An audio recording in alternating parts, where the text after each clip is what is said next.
Eco Tejas world class electric bike అతి తక్కువ ధరలోనే.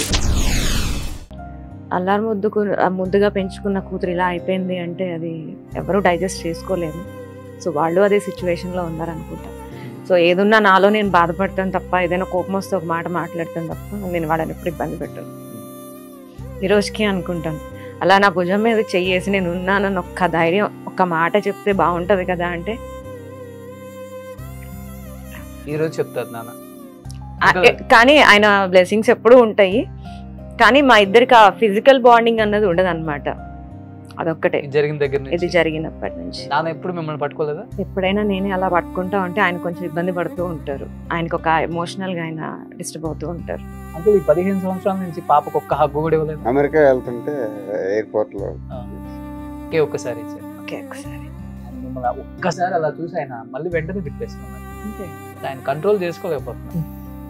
జరిగి 15 సంవత్సరాలు అవుతుంది. కానీ ఇప్పటికీ నిన్నో మొన్నో జరిగినట్టుగానే ఆయన ఊహించుకున్నారు. అలానే ఆయన మాట్లాడుతున్నారు. ఆయన మాటలు చూస్తుంటేనే అర్థమవుతుంది. నిజంగా గ్రేట్ ఫాదర్ అంకుల్ మీరు.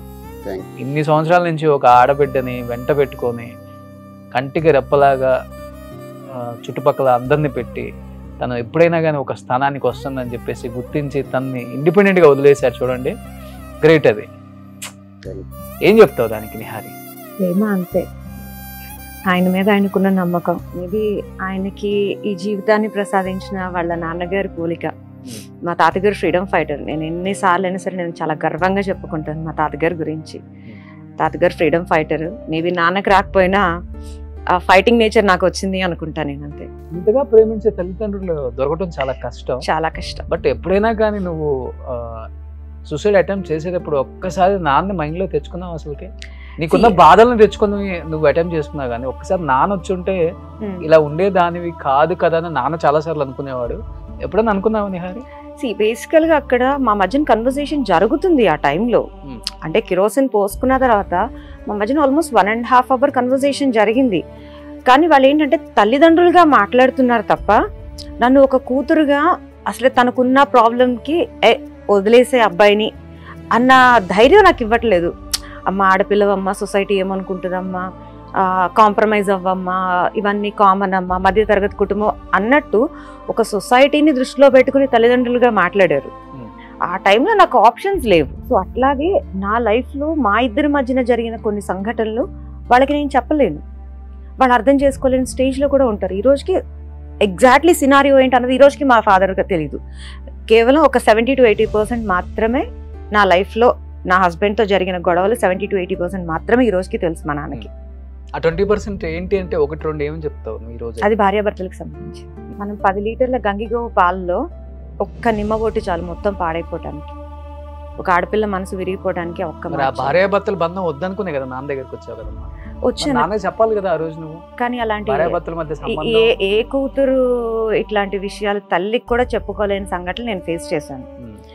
నాకు ధైర్యం ఒక్కటి ఇచ్చుంటే అది వేరే రకంగా ఉండేది. బట్ జరిగిందైతే మాత్రం నా మంచికే అనుకుంటాను. నాన్న ధైర్యం రాలేదా మీకు? బేసికల్ గా డాడీ కన్నా నేనే ధైర్యవంతురాలు. ఎస్, ఓకే, డాడీ కన్నా నేనే ధైర్యవంతురాలు. ధైర్యవంతురాలు అయినప్పుడు కూడా అటెంప్ట్ తీసుకున్నావు కదా నువ్వు. కానీ బతికి సాధించాను కదా, బతికి చూపిస్తున్నాను కదా. చచ్చిపోవడం ఎవరైనా చచ్చిపోతారు, దెబ్బ తగలటం ఎవరికైనా తగులుతుంది. కానీ ఆ దెబ్బ నుంచి లైఫ్ లెసన్ నేర్చుకుని మళ్ళీ బౌన్స్ బ్యాక్ అవడం it's highly impossible. I'm openly challenging to everyone. Okay, but ఆ టైంలో ప్రెగ్నెంట్ మీరు? ఓకే, అదొకటే రిగ్రెట్ నా లైఫ్లో. నాకు ఎన్నో మంత్ అప్పుడు థర్డ్ మంత్. అంటే 50% 55%, 3rd to 4th degree burns. Okay, only upper body? Only upper part of my body. Okay, ఇంట్లో చేశారంట? మా ఇంట్లో. ఇంట్లోనే? ఇంట్లో ఎవరు లేరు? నేను నా మిస్సెస్ ఉంటాను. అయితే సరే, ఇంకా ఇవన్నీ చెప్పుకోలేములేండి. అంటే ఇంట్లో ఉండి తను సేవ్ చేసేలో అంత బర్న్ అయిపోయిందంటే అంటే తను పోసుకున్న తర్వాత కాటన్ బట్టలు, నైట్ డ్రెస్. మేము ఊహించింది ఏంటంటే పోసుకున్నది మనం ఏదో డిస్కషన్ పెట్టాము అంటుంది, కాసేపు అంటుంది, మనం ఏదో గొడవ చేస్తున్నాం, అట్లా కాదు ఎట్లా కన్నాం. కానీ నాకు థాట్ రాలేదు.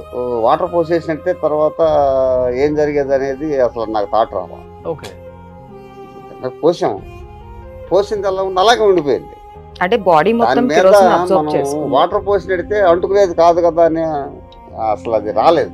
ఇప్పుడు తర్వాత మీలాంటి అయినా కానీ అరే ఇంతసేపు గంట సేపు డ్రెస్ మీద కాటన్ డ్రెస్ మీద కిరసనాలు పోసుకుందాం అంటున్నావు కదా, నీళ్ళు పోయలేకపోయావా? అసలు నాకు స్టన్ అయిపోయా. అంటే మీరు వాటర్ పోయలేదు? వాటర్ పోయలేదు.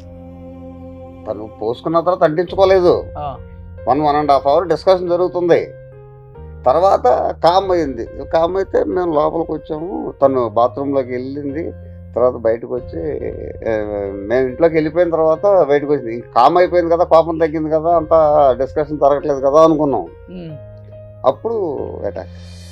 ఓకే, అప్పుడు పోసుకుంది 1 hour తర్వాత ఆల్మోస్ట్ 1.5 hour, బాత్రూమ్ లో 1 hour, ఆల్మోస్ట్ 2.5 hours నేను కిరోసిన్ తోనే ఉన్నా బాడీ మీద. 2.5 hours. People doesn't know anything about this. నేను పర్టికులర్ గా చెప్తున్నాను. అందరూ అనుకుంటారు ఆవేశంతో చేసింది ఎట్లా ఉంటుంది, వెళ్ళామా కిరోసిన్ పోసుకున్నామా అంటించేసుకున్నాం. అది కాదు. నేను ఫ్యూచర్లో వచ్చే సర్కమ్సెషన్స్ ఏంటది, అసలు నాకు నా ఫ్యూచర్ ఎట్లా ఉంటుంది, బేబీ ఎట్లా ఉంటుంది, ఒకవేళ అబ్బాయిని వదిలేసి వస్తే సొసైటీలో నేను ఎలాంటి ప్రాబ్లమ్స్ ఫేస్ చేయాలి, each and every pin point నేను ఆలోచించాను. ఓకే. సో ఈరోజు నేను క్వశ్చన్ అడుగుతున్నాను. ఈజీగా అనేస్తారు హస్బెండ్ వదిలేసి వచ్చేస్తే అయిపోయేది కదా, నీ లైఫ్ స్పాయిల్ చేస్తున్నావు, బేబీ లైఫ్ అనవసరంగా నువ్వు ఒక అమ్మాయిని చంపేసావు కదా, ఒక బేబీని చంపేసావు కదా అంటున్నారు. ఇప్పుడు నేను సింగిల్గా ఉంటున్నాను ఆల్మోస్ట్ 15 years నుంచి. నేను ఇప్పుడు సేఫ్గా ఉన్నానని మీరు అనుకుంటున్నారా? సొసైటీ నుంచి నాకు ఎటువంటి ప్రాబ్లం లేకుండా నేను మంచిగా ఉన్నాను అని మీరు అనుకుంటున్నారా? ఏదో ఒకటి ఉంటుంది, 100% ఉంటుంది. అంటే నాలాంటి అమ్మాయిని ఇలా అంటున్నారు అంటే ఒకవేళ మ్యారేజ్ అయ్యి హస్బెండ్ వదిలేసిన ఆడపిల్ల అంటే సొసైటీలో ఇంకెంత చిన్న చూపు ఉంటుంది. దానికి భయపడ్డాను. తాళ్లపార అని ఆడకుండానే మొగుడిని వదిలి పెట్టేసి వచ్చిన ఆడపిల్ల అని మన ఊర్లో వేస్తారు కదా టైటిల్స్. సో ఆ టైటిల్స్ తీసుకునే ధైర్యం నాకు లేదు. బట్ ఒక్కసారి రికవరీ అయిన తర్వాత అనిపించిందా డెఫినెట్ గా నేను సొసైటీలో నిలబడాలి, ఏది ఏమైనా ఎవరు ఏమనుకున్నా నిలబడాలి అనే కాన్సెప్ట్ తో మొదలైంది కాబట్టి లైఫ్ ఇవాళ ఇంచుమించుగా ఎవరెస్ట్ శిఖరం అని చెప్పలేను కానీ రీచ్ అవుతుంది దాంట్లో. Great uncle. బట్ ఎంతమంది ఎన్ని మాటలు అంటారు నీ చుట్టుపక్కల వాళ్ళు, రిలేటివ్స్? అసలు తను తిన్నదా తినలేదని కూడా మేము పట్టించుకోలేదండి. ఆ పరిస్థితిలో ఉండి బర్న్ అయిపోయినమ్మా హైదరాబాద్ వెళ్ళి నేను జాబ్ చేసుకుంటాను అని రోడ్డు ఎక్కేసిన తర్వాత మేము అసలు పట్టించుకోలేదు. మీరే పట్టించుకోలేదు? పట్టించుకోలేదంటే ఇప్పుడు నేను జాబ్ చేసుకుంటాను హైదరాబాద్ వచ్చింది, వెనకాల నేను రాలేను, నా స్తోమత కూడా చూసుకోవాలి. నేను ఫ్యామిలీ మార్చేసి హైదరాబాద్ వచ్చి 50 years ఓల్డ్లో నేనేం చేయాలి? అక్కడ నేను పల్లెటూరులో ఏం చేయకపోయినా నాకు ఫుడ్ వెళ్ళిపోతుంది. చాలా చిన్న ఏదో ఒకటి ఏజెంట్ గాను ఏదో ఒకటి నేను చేసే వృత్తి ఉంది. కానీ హైదరాబాద్ వస్తే 50 years ఓల్డ్లో నేను హైదరాబాద్ వచ్చి ఎలా పరిగెత్తాలి? అదే 20-25 years ఓల్డ్ అయితే పరిగెత్తాడు, వాడు 100 km స్పీడ్తో పోతాడు. లేదనంటే 80-90s వచ్చి మనల్ని వాళ్ళని తీసుకెళ్ళి బడ్డీ కొట్టు దగ్గరికి వెళ్ళి ఏదో చాక్లెట్ ఇప్పించే వయసు అయితే అన్నా హైదరాబాద్ రావాలి. ఇది మిడిల్ ఏజ్.